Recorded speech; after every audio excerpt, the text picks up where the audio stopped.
चलिए फिर शुरू करते हैं आज का नया टॉपिक जो कि बहुत ज़्यादा मज़ेदार होने वाला है। जियो एयर फाइबर, जो कि बहुत ज़्यादा आपने सारी डिटेल देख रखी होगी।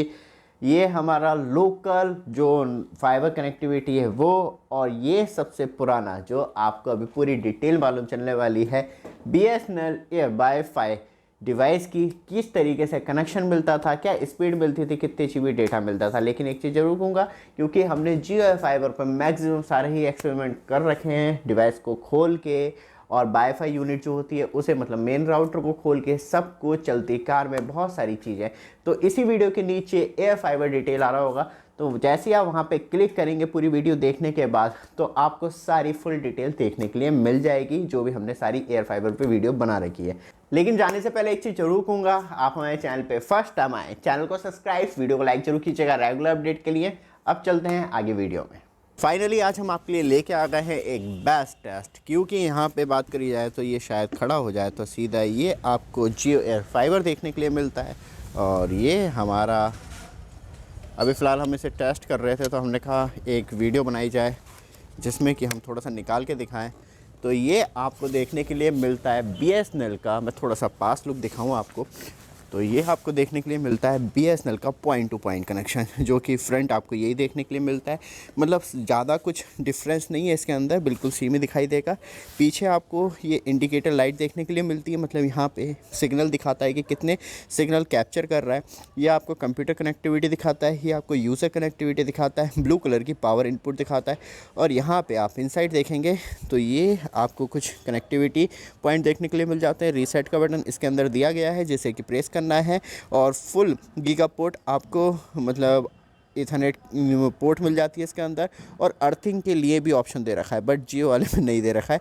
तो इसकी जो सप्लाई है वो 10 वोल्ट से लेके 28 वोल्ट तक ये सपोर्टेबल है। और यहाँ पे आप देखेंगे थोड़ा कंपनी का नाम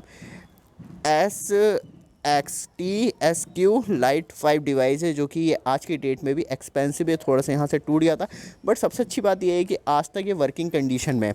तो क्या सबसे ज़्यादा इम्पॉर्टेंट पार्ट बनता है, क्या जियो एयर फाइबर या ये डिवाइस कितना कैपेबल है। और ये जो हमने लगवाया था 2016-17 के करीब लगवाया था, तब मतलब मेरी सिटी में यही एक इकलौता ऐसा ब्रॉडबैंड था जो मतलब वायरलेस ही कनेक्टिविटी प्रोवाइड करवाता था।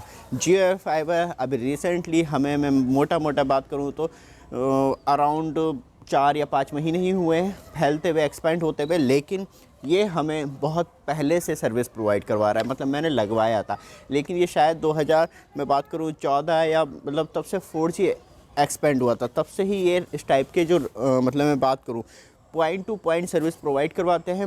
लेकिन इसमें क्या प्रॉब्लम है और इसमें क्या आपको बेनिफिट देखने के लिए मिलता है, ये BSNL का सबसे अच्छी मतलब फास्टेस्ट टेक्नोलॉजी थी। लेकिन जो मैंने कनेक्शन ले रखा था, क्योंकि इसके प्राइस बहुत ज़्यादा एक्सपेंसिव थे, जो मुझे थोड़ा सा मतलब परेशान भी करते थे। एक तो BSNL का पोस्टपेड कनेक्शन सबसे बड़ी सिरदर्दी होती है, क्योंकि जब आप पोस्टपेड कनेक्शन BSNL का लगवा लेते हैं, अब जियो का लगवा रखा है मैंने, मैं रिचार्ज नहीं करूँगा, सर्विस बंद हो जाती है। लेकिन भाई साहब BSNL को कोई मतलब नहीं है। BSNL का आपने एक बार पोस्टपेड कनेक्शन ले लिया, तब तक आप खुद जाके डिस्कनेक्ट नहीं करवाते, उसका मंथली बिल बनता ही रहेगा। वो सर्विस सस्पेंड कर दे, लेकिन आपका मंथली बिल नहीं रुकता। इसलिए कभी भी कहते हैं तब BSNL का पोस्टपेड कनेक्शन ले, और आपका मन नहीं है चलाने का तो तुरंत ही उसे कटवा दें, क्योंकि बहुत ज़्यादा किल्लत करता है। दूसरी बात ये थी कि ये जो डिवाइस की कॉस्ट थी, तब मैंने लगवाया था तो ये सिर्फ डिवाइस वहाँ पर तब लगाने वाला आया था, मुझे याद है।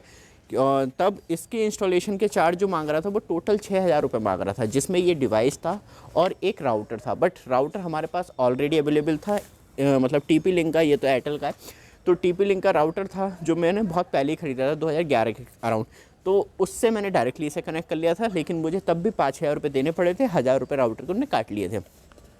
तो ऊपर से लेके जैसे मैं इसे लगाता हूँ, वैसे ही मतलब उसी खंबे पे हमने, खंबा भी रिप्लेस नहीं किया, उसी खंबे पे हमने इसे लगाया था सबसे पहले, और उसके बाद जियो एयर फाइबर को लगाया था। दूसरी बात ये है, यही खंबा है जो आप ये वीडियो में देख भी रहे हैं ड्रोन शॉट में। तो अब क्या इसमें परेशानी थी, क्योंकि ये जो कैप्चर करता है वह 4G नेटवर्क नहीं करता। इंडिया में जो भी एयर फाइबर कनेक्टिविटी प्रोवाइड करवाई जा रही है वो 4G नेटवर्क पे बिल्कुल बेस्ड नहीं है। वो मैं एयरटेल की बात करूँ या जियो ट्रू 5G नेटवर्क मतलब जियो एयर फाइबर की बात करूँ, सेम आपको जो कनेक्टिविटी देखने के लिए मिलती है वो सिर्फ देखने के लिए मिलती है मतलब 5G नेटवर्क पे एयरटेल की भी। बट ये जो था ये आपको 5G कनेक्टिविटी प्रोवाइड नहीं करवाता था, ये करवाता था 2.4 गीगाहर्ट्ज़ एंड 5 गीगाहर्ट्ज़। मतलब ये है कि जो BSNL का टावर था उसके ऊपर बड़े बड़े स्प्लिटर लगे, मतलब स्प्लिटर नहीं कहेंगे, एक बैंड फ्रिक्वेंसी कहेंगे, जिसमें कि वो 2.4 गीगाहर्ट्ज़ एंड 5 गीगाहर्ट्ज़ की बैंड फ्रिक्वेंसी प्रोवाइड करवाता था, जिसपे कि डायरेक्टली बस आपको एक रिसीवर चाहिए होता था तो टावर से मतलब टावर की सीध में रखेंगे तो ऐसा नहीं है कि सिर्फ एक ही टावर था, जो भी BSNL के टावर थे वो सब पे ये बैंड फ्रिक्वेंसी प्रोवाइड करवाता था, जिसके बाद आप इजीली कैप्चर कर पाते थे। जो प्लान था वो मैं बात करूँ 589 रुपीज़ का प्लान था। दिक्कत क्या थी, सिर्फ उसमें मुझे 240 MB 240 GB डेटा मिलता था, जो कि बहुत ज़्यादा कम था। लेकिन तब हमने स्टार्टिंग मतलब आप मेरी शुरू की वीडियो देखेंगे तो वो क्वालिटी भी नहीं मिल पाती थी। मतलब मैंने बात करूँ 2020 में हमने एक्चुअली, और इसे 20 तक हमने कंटिन्यू रखा, लेकिन फिर मुझे बहुत ज़्यादा परेशानी क्रिएट होने लगी, क्योंकि वहाँ पे फिर हमने मतलब लाइव स्ट्रीमिंग बहुत सारी चीज़ें भी करी, तो वहाँ पे प्लान सफिशेंट नहीं हो पा रहा था। मतलब 30 दिन से पहले ही वो मेरा ख़त्म हो जाता था और फिर रिड्यूस होके 128 kbps स्पीड रह जाती थी। लेकिन 5 Mbps का प्लान इतना सफिशेंट था कि अच्छा खासा मेरा मैक्सिमम काम हो जाता था।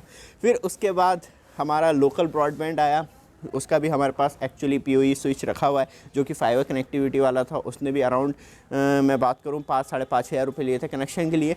तो वो भी फ़िलहाल उन्होंने कहा था कि ये डिवाइस ऐसा है कि तब आप डिस्कनेक्ट करेंगे तो ख़त्म हो जाएगा। लेकिन जैसे ही एयरटेल एंट्री करा सिटी के अंदर, जियो फाइबर एंट्री करा, तो वहाँ पे सारा कुछ समेट गया और सब कुछ ख़त्म हो गया। फिर हमने कहा भाई साहब ये डिवाइस के पैसे, कह रहा भाई साहब ये डिवाइस कहीं ऑन लगेगा तो मैं आपके पास से ले जाऊँगा, उसके पैसे मैं आपको दे दूँगा। वो आज तक आया नहीं, 2 साल हो चुका है इस बात को। फिर हमने एयरटेल एक्सिस स्ट्रीम लगवा लिया।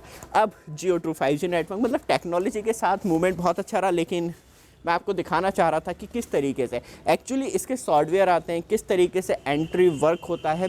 मैं कोशिश करता हूं, क्योंकि बहुत टाइम से, मतलब मैं बात करूं 2020 से अराउंड लमसम 4 साल हो गए हैं, 2024 चल रही है, तो अभी तक मैंने यूज़ नहीं किया। मैं यूज़ कर रहा था क्योंकि ये डायरेक्टली कनेक्ट नहीं होता लैपटॉप से डेस्कटॉप में, क्योंकि इस पर मतलब यहाँ पे मैं आपको दिखाऊं तो मैं थोड़ा सा पूरा ही सेटअप उठा लूँ तो आपको दिखाई देगा कि कितनी मशक्क़त करनी पड़ रही है मुझे।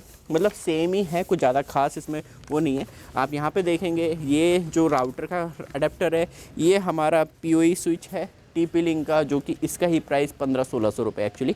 तो इसका हमने, वैसे तो इसके साथ एक अडेप्टर आता था जिसे कि आप डायरेक्टली मतलब मेन अडेप्टर से लगा के वो आप PoE स्विच बना सकते हैं, लेकिन हमारे पास TP लिंक का पड़ा था तो हमने TP लिंक का यूज़ किया है। और यहाँ पे मैं इसे नीचे, चलो अब टूट गया तो टूट गया, उसकी टांग टूट गई। अब पाइज हो गया मेरा राउटर, ओह शिट्स, अभी तक इसकी टांगें खड़ी थी। चलो कोई बात नहीं दोस्तों, हो जाता है कभी कभी नुकसान। तो यहाँ पे इसे पूरा प्रोसेस किया जाता है, फिर इसमें पावर जाती है। मतलब बिल्कुल ही सेम है। मैं थोड़ा सा भी इसे ज़्यादा, मतलब मैं नहीं कहूँगा कि डिफरेंस देखने के लिए मिलता है, लेकिन रियली कि यहाँ पे टेक्नोलॉजी गैप दिखाई देता है और कुछ नहीं। कि 4G का कभी ऐसा राउटर नहीं देख पाए हम कि जिसपे कि हमें एक अच्छी स्टेबिलिटी कनेक्टिविटी देखने के लिए मिले, लेकिन जियो लेके आ चुका था। ऐसा नहीं कह रहा हूँ कि हम नहीं देख पाए, लेकिन जब जियो ट्रू 5G नेटवर्क की बात करी तब हमें मालूम चला कि हाँ 4G नेटवर्क के लिए भी जियो ने इंट्रोड्यूस किया था, लेकिन मैक्सिमम लोगों को उसके राउटर के बारे में मालूम ही नहीं था। सेम फंक्शनैलिटी के साथ ही आता था, लेकिन स्पीड इशू होने लगा, फिर लोग बढ़ते चले गए तो इंटरनेट स्पीड नहीं मिल पाई, तो ये प्रॉब्लम रही। बट फाइनली हमें अब जियो एयर फाइबर देखने के लिए मिलता है और ये हमें BSNL का देखने के लिए मिलता है। कितना बड़ा टेक्नोलॉजी गैप आ चुका है टाइम के साथ। तो अभी इसे मैं थोड़ा सा और ट्राई करता हूँ, लॉगिन हो जाता है, जो भी इशू रहेगा मैं आपको बता दूंगा वीडियो के अंदर, और उसके बाद थोड़ी सी और बात करते हैं डिटेल में। तो दोस्तों ये कुछ आपको देखने के लिए मिलता था BSNL का जो हमारा पॉइंट टू पॉइंट मतलब वाईफाई कनेक्टिविटी राउटर था। तो यहाँ पे सबसे पहले क्विक सेट में जाएंगे तो यहाँ पे डिस्कनेक्ट दिखाएगा, तो ये सारे IP आप देख सकते हैं इसके।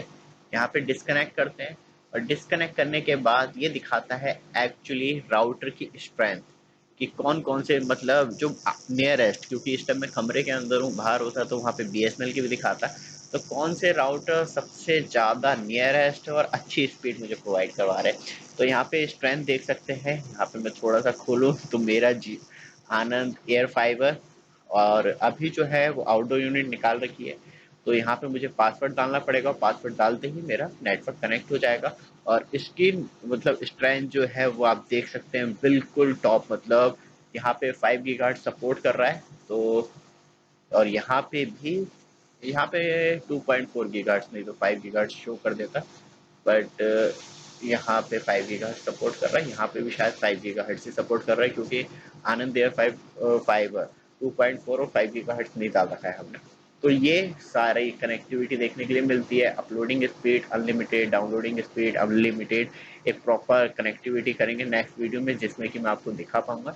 यहाँ पे फिलहाल लिखा हुआ भी है 5 गीगाहर्ट्ज, और मैं इसे शायद चेंज कर सकूँ, तो यहाँ पे आपको देखने के लिए मिल जाएगा। तो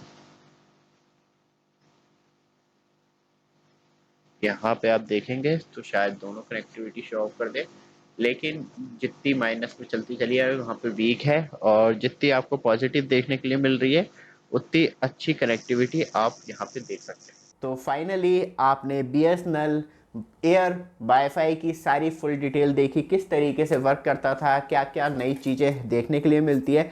लेकिन मैंने वहाँ पे डिवाइस की फुल डिटेल तो दिखाई थी, लेकिन आप यहाँ पे देखेंगे, शायद आपको दिखाई दे रहा हो, मैं थोड़ा सा अंधेरा करूँ तो यहाँ पे आपको दिखाई देगा कि इसके अंदर नेटवर्क दिखाता है, जैसे कि नेटवर्क फुल है, क्योंकि मैंने इस टाइम कनेक्ट कर रखा है इस डिवाइस को प्रॉपर वर्किंग कंडीशन में। सबसे अच्छी बात यह है, अभी हमारे एक नया एक्सपेरिमेंट वीडियो आएगी जिसमें कि हम इसे जियो फाइबर से कनेक्ट करेंगे, और क्या हम इसे भी और ज़्यादा एक्सटेंडर बना सकते हैं, तो वो बहुत ज़्यादा इंपॉर्टेंट वीडियो होगी।